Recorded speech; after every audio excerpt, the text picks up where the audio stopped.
បច្ចុប្បន្នភាពអាមេរិកខ្ញុំសម្រាប់ជឿលើព័ត៌មានចំនួន4មកជំរាបជូនប្រិយមិត្តទាំងអស់គ្នាបាទព័ត៌មានទី1នេះគឺមានក្រុមហ៊ុនអាមេរិកខ្នាតតូចចំនួន2កំពុងតែដាក់ប្តឹងរដ្ឋបាលលោកប្រធានាធិបតី Donald Trump ពាក់ព័ន្ធនឹងការចេញពន្ធគយថ្មីនេះបាទពន្ធគយថ្មីនេះគឺប្តឹងហើយព័ត៌មានទី2គឺជាការប្រកួតប្រជែងផ្ទៃក្នុងរបស់គណៈបក្សសាធារណរដ្ឋនៅក្នុងការជ្រើសរើសបេក្ខជនប្រធានាធិបតីជំនួសលោកប្រធានាធិបតី Donald Trump នៅពេលដែលលោកផុតអំណាចបាទឥឡូវនេះគឺចាប់ផ្ដើមវាប្រហារទៅលើលោក JD Vance អនុប្រធានាធិបតីនឹងដោយមិនចង់ឲ្យលោកឡើងជាបេក្ខជននៃគណៈបក្សសាធារណរដ្ឋនោះទេតែដោយប្រើប្រាស់ពាក្យពេចន៍វាប្រហារតាមបណ្ដាញសង្គមជាច្រើនហើយព័ត៌មានទី3នេះសូមជូនបច្ចុប្បន្នភាពបន្តពីព័ត៌មានដែលជម្រាបម្សិលមិញតកតងជាមួយនឹងអគ្គរដ្ឋអាជ្ញានៃតុលាការព្រហ្មទណ្ឌអន្តរជាតិហៅថា ICC ឥឡូវនេះជាផ្លូវការនៅថ្ងៃសុក្រនេះហើយគឺខាងប្រទេសជាសមាជិកបានបោះឆ្នោតដកលោករដ្ឋអាជ្ញានេះជាផ្លូវការបាទបន្ទាប់ពីបានបញ្ឈរជើងលោកអស់ជាយូរខែដោយសារតែរឿងពាក់ព័ន្ធហ្នឹងរឿងផ្លូវភេទណាគាត់តាក់ទងជាមួយនឹងចំនួនការរបស់គាត់ហើយព័ត៌មានចុងក្រោយនេះគឺសម្រាប់អ្នកនៅសហរដ្ឋអាមេរិកឥឡូវនេះគឺមានសុទ្ធបាទសុទ្ធតពងមន់រហូតដល់ 1.5 លានប្រអប់1លានកន្លះណាបាទត្រូវបានកោះហៅយកទៅវិញបាទដោយសារតែសង្ស័យថាមានជំងឺអាចមានបាក់តេរីSalmonella ដែលធ្វើឲ្យមានជំងឺនៅក្នុងពោះវៀនដូចជាបាទដូចជាក្អួតចង្អោររីករាលជាដើមអញ្ចឹងគឺនៅរដ្ឋចំនួន6តើរដ្ឋណាខ្លះប្រិមិត្តនៅសហរដ្ឋអាមេរិកសូមស្ដាប់តើរដ្ឋណាខ្លះប្រយ័ត្នហើយតើពងទាពងមាន់ម៉ាក់អ្វីខ្លះណាអញ្ចឹងប្រយ័ត្ននេះជាព័ត៌មានសំខាន់ដែលខ្ញុំចង់ក្រងសម្រាប់ប្រិមិត្តទាំងអស់គ្នានៅក្នុងកម្មវិធីបច្ចុប្បន្នភាពអាមេរិកបាទឥឡូវនេះព័ត៌មានទី1បាទព័ត៌មានទី1នេះគឺបានឲ្យដឹងថាក្រុមហ៊ុនរបស់អាមេរិកខ្នាតតូចចំនួន2បានដាក់ពាក្យបណ្ដឹងលើរដ្ឋបាលលោកប្រធានាធិបតី Donald Trump ក្រោយពីលោកបានចេញតារាងពន្ធគយថ្មីដែលក្នុងនោះមានកម្ពុជាបាន 10% តែនៅក្នុងចំណោមប្រទេសតិចតួចដែលបាន 10% នៅកម្ពុជាសំណាងដែរសូម្បីតែខាងវៀតណាមហើយនិងខាងថៃនោះក៏ 12% កន្លះបាទក៏ប៉ុន្តែក្រុមហ៊ុន2នេះគឺជាក្រុមហ៊ុនដែលធ្លាប់បានទទួលជោគជ័យនៅក្នុងការប្តឹងរដ្ឋបាលលោកប្រធានាធិបតី Donald Trump ដែលដាក់ពន្ធបដិការទៅលើប្រទេសមួយចំនួននោះបាទឥឡូវនេះគាត់ដាក់ប្តឹងទៀតហើយបាទប្រឆាំងនឹងរដ្ឋបាលលោកប្រធានាធិបតី Donald Trump ថាលោកធ្វើនឹងគឺល្មើសនឹងអំណាចរបស់លោកជាប្រធានាធិបតីពីព្រោះមានតែរដ្ឋសភារបស់សហរដ្ឋអាមេរិកទេដែលមានសិទ្ធិនៅក្នុងការកំណត់ពន្ធគយទៅលើប្រទេសណាហើយប្រធានាធិបតីអាចមានសិទ្ធិក្នុងគ្រាមានគ្រាអាសន្នឬក៏គាត់យល់ថាមានគ្រោះថ្នាក់ដាក់តែចំពោះប្រទេសមួយចំនួនតិច1-2តែប៉ុណ្ណោះមិនមែនដាក់ជាសកលបែបនេះទេបាទដូច្នេះក្រុមហ៊ុននោះបានប្តឹងបន្ថែមទៀតបាទហើយក្នុងពេលកន្លងមកហ្នឹងគឺក្រុមហ៊ុននោះបានជោគជ័យដោយតុលាការកំពូលសម្រេចសម្លេង6-3ក្នុងការលុបចោលនូវពន្ធបដិការដែលលោកប្រធានាធិបតីប្រកាសនៅថ្ងៃរំដោះរបស់លោកនោះបាទដូច្នេះគឺពន្ធដែលថ្មីនេះដាក់មកប្រិយមិត្តដឹងហើយគឺទៅលើប្រទេសចំនួន60តែមានយកពន្ធគយពី 10% រហូតដល់ 12% កន្លះបាទហើយដែលប្រើច្បាប់ថាផ្នែក301នៃច្បាប់ពាណិជ្ជកម្មឆ្នាំ1974បាទដែលសំអាងទៅលើប្រទេសមួយចំនួនថាប្រើប្រាស់ពលកម្មដោយបង្ខំហើយនៅពេលដែលប្រើពាក្យនេះគឺមានប្រទេសមួយចំនួនបាទចេញប្រតិកម្មផងដែរគឺដូចជាប្រទេសជប៉ុនបាទជប៉ុនអូស្ត្រាលីហ្នឹងបាទគាត់មានប្រតិកម្មជាច្រើនថាជារឿងមួយអយុត្តិធម៌របស់គាត់ចិនចឹងដែរចិនជប៉ុនអូស្ត្រាលីអឺរ៉ុបហ្នឹងបាទពួកនោះស្ដាត្រូវលោកតាមយកពន្ធ12កណ្ដោសញ្ញា5 12កន្លះ%អញ្ចឹងទៅពួកគាត់តវ៉ាផងដែរថាវាជារឿងមួយអយុត្តិធម៌ណាបាទ completely unjustified គឺអត់មានផ្ដល់ហេតុផលសមស្របទៅសោះតែម្ដងសុកមកថាប្រទេសគាត់ប្រើប្រាស់ពលកម្មដោយបង្ខំអញ្ចឹងហើយដាក់យកពន្ធគយលើ ពួកគាត់ទៅវិញទៀតបាទអញ្ចឹងឥឡូវនេះតើការវិវត្តទៅយ៉ាងណាដែលឡែកនៅក្នុងប្រទេសកម្ពុជាបាទខ្ញុំបានចែករំលែកកាលពីព្រឹកមិញដែលទៅជាយប់មិញមកនៅក្នុងប្រទេសកម្ពុជាគឺកម្ពុជាហាក់ដូចជាស្វាគមន៍ណាគាត់ទទួលយកបានហើយកំពុងតែខិតខំប្រឹងប្រែងយ៉ាងណានៅពេលដែលទំនិញដែលលើសគឺអាចនឹងក្រោម 10% ទេទៅសរុបមកគឺអាចប្រហែលជាក្រោមត្រឹម 19% ឬក៏ក្រោម 19% ហ្នឹងក៏ជារឿងល្អសម្រាប់ប្រទេសកម្ពុជាផងដែរព័ត៌មានទី2នេះគឺជាសេចក្តីរាយការណ៍របស់សារព័ត៌មាន Washington Post របស់ Exclusive Washington Post ចាំមកអត្ថបទដូចនេះគឺប្រិមិត្តខ្លះមិនអាចអានបានទេតើយើងជាវ Washington Post មិនអាចអានបានណាបើតាមសេចក្តីរាយការណ៍របស់ Washington Post គឺឥឡូវនេះគឺទីក្នុងគណៈបក្សសាធារណរដ្ឋចាប់ដើមចាក់គ្នាហើយស្វែងរកបេក្ខជនសម្រាប់តំណែងប្រធានាធិបតីជំនួសលោកត្រាំនៅពេលដែលលោកត្រាំផុតអាណត្តិស្ដាប់ទៅណាតិចច្រឡំថាឥឡូវនេះគេកំពុងរកប្រធានាធិបតីបេក្ខជនប្រធានាធិបតីជំនួសលោកត្រាំឥឡូវហ្នឹងមែនទេនៅពេលដែលលោកត្រាំផុតអាណត្តិនៅឆ្នាំ2028ហើយគេនឹងប្រកួតជ្រើសរើសប្រធានាធិបតីថ្មីគឺមានការចង់ស្នើឡើងគឺលោកJD Vance ដែលជាបេក្ខជននាំមុខគេក៏ប៉ុន្តែបើតាមសេចក្តីរាយការណ៍របស់សារព័ត៌មាន Washington Post នេះគឺការប្រកួតប្រជែងការសម្លាប់គ្នាផ្ទៃក្នុងនោះកំពុងកើតមានឡើងហើយបាទអញ្ចឹងបានសារព័ត៌មាននេះក៏ប្រពាក្យ knife out for Vance គឺដកក្បត់ចេញសម្រាប់ចាក់លោក Vance ហើយដោយមានអ្នកដែលរិះគន់លោកនឹងគឺបានធ្វើយុទ្ធនាការអនឡាញដែលថា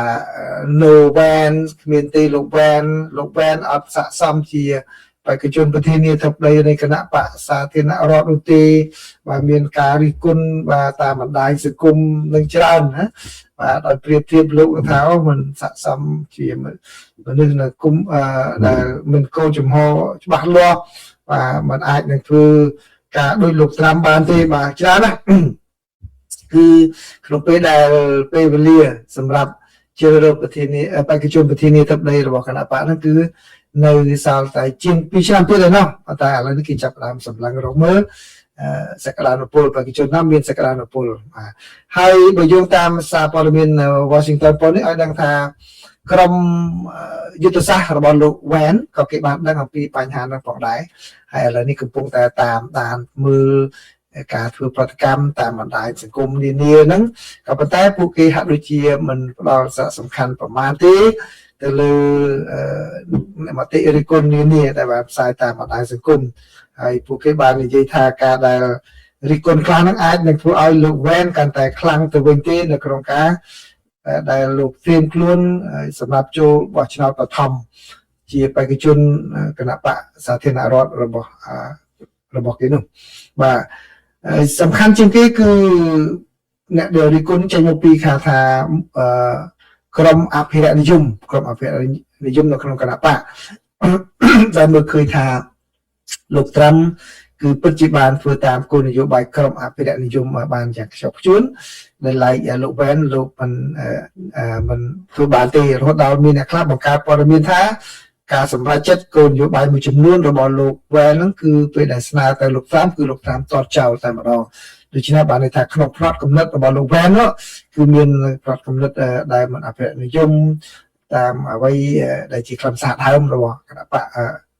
នៃគោលនយោបាយអភិរក្សនិយមនោះទេបាទអញ្ចឹងដូច្នេះនេះឯងជានយោបាយនៅក្នុងសហរដ្ឋអាមេរិកណាគឺមានការប្រកួតប្រជែងផ្ទៃក្នុងនឹងខ្លាំងណាស់បាទ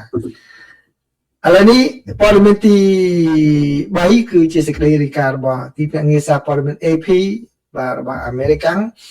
បាទជាផ្លូវការហើយនៅថ្ងៃសុក្រនេះគឺអគ្គរដ្ឋអាជ្ញានៃតុលាការព្រហ្មទណ្ឌអន្តរជាតិបាទទៅបានដកចេញពីតំណែងដោយខាងប្រទេសជាសមាជិកបោះឆ្នោតនៅអង្គការសហប្រជាជាតិគឺបណ្ដេញលោកការីមខាន់បាទលោកការីមខាន់ចេញពីតំណែងដោយសារតែមានរឿងរ៉ាវអាស្រូវជាង2ឆ្នាំមកនេះពាក់ព័ន្ធនឹងការដែលលោកបានតាក់ទងផ្លូវភេទជាមួយនឹងជំនួយការបាទហើយគឺជារឿងមួយដែលមិនអនុញ្ញាតឲ្យបានទេដែលធ្វើដូច្នេះអញ្ចឹងគឺសមាជិកភាគច្រើនតែម្ដងនៃសមាជិកទាំង125ប្រទេស បាទគឺបាទបោះឆ្នោតដកលោកខាន់ចេញលោកខាន់លោកជាមេធាវីដែលមានដើមកំណើតមកពីអង់គ្លេសក៏ប៉ុន្តែមើលតាមតកូលនេះទៅប្រហែលជាដើមកំណើតប្រហែលជាប៉ាគីស្ថានប៉ុន្តែគាត់មានសញ្ជាតិអង់គ្លេសបាទដល់គេចាត់ទុកថាលោកមានអកប្បកិរិយាខុសឆ្គងធ្ងន់ធ្ងរហើយនឹងជាការរំលោភយ៉ាងធ្ងន់ធ្ងរចំពោះភារកិច្ចរបស់លោកបាទនេះបើយោងតាមការសម្ដែងរបស់ខាងតុលាការហើយខាងក្រមប្រទេសសមាជិកនោះក៏យល់ព្រមផងដែរមិនត្រឹមតែប៉ុណ្ណោះទេពួកគេថែមទាំងចេញសេចក្តីថ្លែងការណ៍នៅថ្ងៃនេះដែលបញ្ជាក់ថាតុលាការព្រហ្មទណ្ឌអន្តរជាតិនេះគួរតែធ្វើខ្លួនឲ្យប្រកាន់ខ្លួនឲ្យតាមស្តង់ដារដ៏ខ្ពស់បំផុតផងដែរដែលក្នុងនោះធានាឲ្យបានថាកន្លែងធ្វើការហ្នឹងបាទគឺមានប្រសិទ្ធភាពហើយមានយន្តការដែលគួរឲ្យជឿជាក់បានដើម្បីធានាថាបុគ្គលិកទាំងអស់នោះគឺមិនជួបបទពិសោធន៍ដែលមានការយាយីរំខានផ្លូវភេទនៅកន្លែងធ្វើការដូចនេះទេបាទនេះបើយោងតាមសេចក្តីថ្លែងការណ៍មួយទៀតរបស់ខាងអង្គការ Human Rights Watch ដែលបានតាមដានសំណុំរឿងនេះបាទអញ្ចឹងគឺការដកលោកខាន់នៅពេលនេះគឺក្នុងខណៈពេលដែលតុលាការព្រហ្មទណ្ឌអន្តរជាតិនេះកំពុងតែប្រឈមមុខនឹងការខ្វះខាតបុគ្គលិកហើយមានសំណុំរឿងច្រើនដែលត្រូវដោះស្រាយហើយខ្លួនងាកមកផ្ដោតតែរឿងសំខាន់ទេរឿងកប៉ិកប៉ុកមួយចំនួនគឺមិនយកមកដោះស្រាយទេគ្រាន់តែស្ដាប់មើលទទួលបណ្ដឹងហើយទុកចោលក៏មានដែរបាទអញ្ចឹងនេះគឺជារឿងមួយសំខាន់ណាស់បានបញ្យល់តាមសេចក្តីរាយការណ៍របស់ទីភ្នាក់ងារសារព័ត៌មាន AP នេះបាទអញ្ចឹងបានន័យថាមានកិច្ចការត្រូវដោះស្រាយនៅខាងក្រៅផងបាទហើយមានកិច្ចការដែលត្រូវដោះស្រាយផ្ទៃក្នុងខ្លួនឯងផងទាក់ទងនឹងអកប្បកិរិយារបស់បុគ្គលិកហើយក្នុងពេលដែលសហរដ្ឋអាមេរិកក៏កំពុងតែខិតខំធ្វើយុទ្ធនាការដើម្បីរំលាយតុលាការនេះចោលផងដែរបាទអញ្ចឹងនេះគឺជាព័ត៌មានទី3ណាបាទហើយព័ត៌មានទី4បាទព័ត៌មានទី4គឺសូមជូនព័ត៌មានអំពីសហរដ្ឋអាមេរិកវិញម្ដងត្រឡប់មកសហរដ្ឋអាមេរិកបើតាមសេចក្តីរាយការណ៍ឲ្យដឹងថាគឺឥឡូវនេះក្រុមហ៊ុនកំពុងតែប្រមូលយកពងមាន់រហូតដល់1.5 លានប្រអប់បាទត្រឡប់ទៅវិញបាទពងមាន់ដែល dozen បាទប្រភេទ1 ឡូបាទអញ្ចឹងគឺ1 លានប្រអប់ដែលប្រភេទ1 ឡូហ្នឹងដែលមានទាំង brown ហើយនិង white ណាមាននៅអាមេរិកនេះមានពងមាន់ប្រភេទសផងពណ៌លឿងផងពណ៌នេះបាទប្រអប់សគឺសប្រអប់ពណ៌ brown ពណ៌ត្នោតគឺពណ៌ត្នោតណាបាទពងមាន់គេហ្នឹងប្រភេទខុសគ្នាបាទដោយសារតែសង្ស័យថាមានសារជាតិsalmonella គឺធ្វើឲ្យខូចពងមាន់នោះយកមកប្រើប្រាស់ទៅញ៉ាំទៅគឺបង្កឲ្យមានជំងឺរាករូស